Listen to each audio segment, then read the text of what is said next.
Assalaamu calaykum kusoo dhawaada fiidiyowga maanta wuxuu ku saabsan yahay fuul fudud oo aad u macaan 20 daqiiqo ka badan kaa qaadanaynin waxaa u baahan tahay 2 xabo fuulka cad iyo fuulkan la dhahayo mutmas oo nooc kale haddii kale kidney kan guduudka waa caadi waa isticmaali kartaa basal inta ku hayaa jarjare iyo yaanyo 1 xabo waa kana fuulkii waa ku shubay caag baaquli kii kala ku dara biyaha ka miiray markaas waa shiidi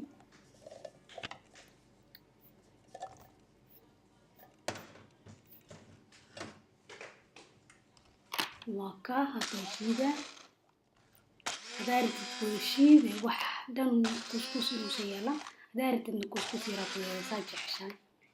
ani waxa isku dayana wax yar kuskus kuraayo hadda basashi iyo yaanyada iyo shiilna ka shiida waa dawla inay burburtaa loo baahan yahay saan loo keedarkan cusbo ma ku darin waa saliid basal yaanyo cusbo ma baahno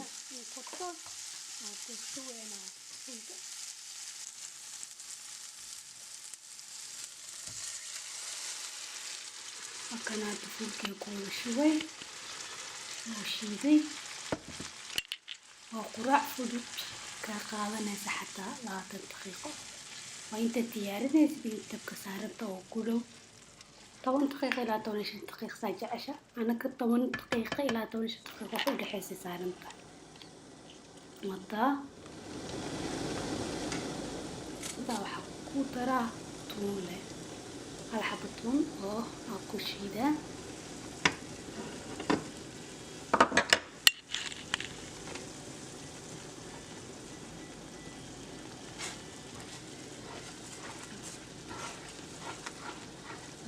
tunti ku daraya tunti la ku walaaqay way soo karkartay ujeedina malena basashi ila wada xab fuulka bis laba inta shaaxi quraacda noo saaran karkare hakana si fiican ayay karkartay macla tunti ku daay 14-year-old will think about Facebook and that's pretty much hadan kabsara korgasho kala mubahan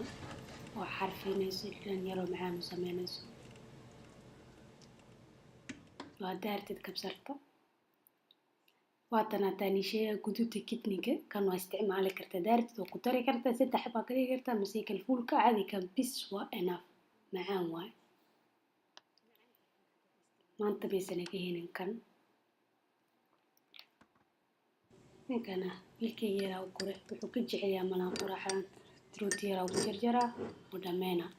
كنا أنا قراحنا I hope إنك عشان فيديو كوكو ما سنتين تافي